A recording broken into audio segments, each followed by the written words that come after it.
To my channel. তো সকালেই আমি প্রথমে রান্না করেছি, তো আমার সকালেই রান্না হয়েছে। তারপর আমি চলে এলাম মানে একটু মেডিসিন খেতে। তো একটাই মেডিসিন আছে, মেডিসিনটা খেয়ে দিই।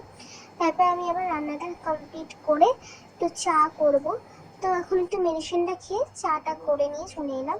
তো চাটা খাবো, চা আর রুটি, গরম গরম রুটি হয়। তো রুটি আর চা খুব ভালোই হয়ে যায়, খেয়ে নিয়ে তারপর আমার কাজ সেটা হচ্ছে বিছানাগুলো তোলা। তো দুদিকের বিছানা তুলে নিচ্ছি, কারণ বিছানাগুলো না তুললে তো সেই আবার কখন তুলবো কি করবো ওই জন্য কিচ্ছু ভেবে পাই না। তো সব বিছানাগুলো তুলে পর্দাগুলো তুলে বিছানাগুলো সব পরিষ্কার করবো। তো আজকে তো সানডে আর আজকে রবিবার ছুটির দিন, মানে ছুটির দিন তো হয় না, তাও কাজ তো থাকেই, কিছু না কিছু কাজ মানে পড়েই থাকে। তো সব বিছানাগুলো তুলে নিয়ে চলে যাচ্ছি। তো বিছানাগুলো তো তুলে একটু সাজিয়ে গুছিয়ে রাখলে বিছানাগুলো দেখতেও ভালো লাগে। তাই জন্য আমি ভেবেছি একটু বিছানাগুলো টেডি পেডি দিয়ে সাজিয়ে রাখবো। তারপর বিছানাগুলো তুলে নিয়ে চলে এলাম জামা কাপড়গুলো কাচতে, যেটা হচ্ছে দৈনন্দিন কাজ। জামা কাপড় তো কাচতেই হবে, কালকে হোক বা আজকে হোক, মানে প্রত্যেক দিন জামা কাপড় কাচতে হবে।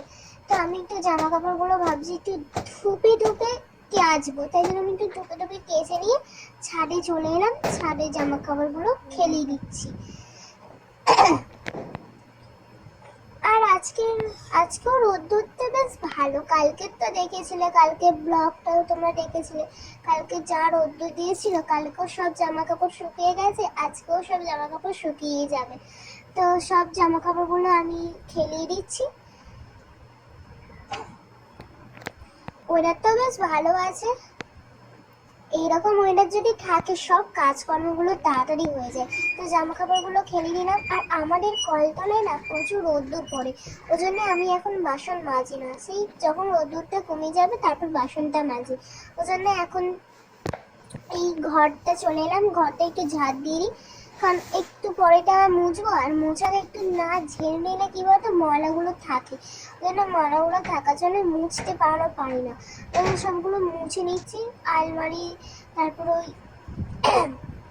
জানালাগুলো সব মুছে নিলাম। মুছে নিয়ে তারপর এমনি রগগুলো মুছবো। তো সব খাট ফাটগুলো মুছে নিচ্ছি, তারপরে চলে গেলাম মুছে নিতে। এবার একটু মুছে নিয়ে একটু শান্তি, একটু ঘরটা ঠান্ডা ঠান্ডা হয়ে যায়। তবে এগুলো সব মুছে নিয়ে তারপর ওই যে বোর্ডগুলো হয়, সুইচ বোর্ডগুলো, সেটাও একটু মুছে নিলাম। নিয়ে একটু ভাবলাম যে আজকে স্কিন কেয়ার করা যায়, কারণ অনেকদিন স্কিন কেয়ার হয় না। আবার সামনে দুর্গাপূজা আসছে, একটু তো স্কিনের যত্ন নিতে হয়, তাই না? সবসময় কি আর কাজ করতে ভালো লাগে? ওই জন্য একটু স্কিনের যত্নটা নিয়ে নিচ্ছি। ওই জন্য স্কিনটা একটু মানে বেশি কিছু মাখি না, এই বেসন ফ্যাসন থাকে, বেসনগুলোই মাখি। বেসন, হলুদ, লেবু, তারপর গোলাপ জল, এগুলো সব মিক্স করে মেখে নেব। মেখে নিয়ে কয়েকক্ষণ রেখে দেবো, রেখে দিয়ে স্নান করতে যাব, স্নান করে ধুয়ে নেব।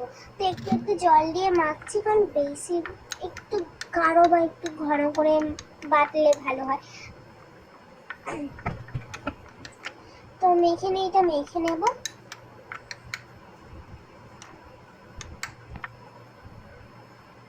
দেখো আমি ভালোভাবে মেখে নিচ্ছি। তারপর আমার মেয়ে দোকানে যাচ্ছে, মানে দুটো শ্যাম্পু কেনার জন্য। ভেবেছিল যে আজকে শ্যাম্পু করবে না, কারণ শ্যাম্পু না করলে আর হয় না, ওরও সময় হয় না, স্কুল আছে। তো এটা হচ্ছে আমাদের পাড়ার রাস্তা, আর ওরও স্কুল থাকে, ও মানে সময় হয় না কখন শ্যাম্পু দেবে না দেবে, তাই জন্য শ্যাম্পুটা কিনে নিয়ে আসছে। তো এই সামনের দোকানটা দেখি। তো আমি আজকে ভেবেছিলাম যে একটু বেশি বড় ব্লগ দেবো, কিন্তু পারছি না, তাই জন্য আজকে যতটুকুনি ব্লগ হচ্ছে ততটুকুনি দেখো। আর কেমন হয়েছে প্লিজ কমেন্টে জানাবে। কালকে ব্লগও কেমন হয়েছে কমেন্টে জানাবে, আজকেও কেমন হয়েছে কমেন্টে জানাবে। Tata, bye bye.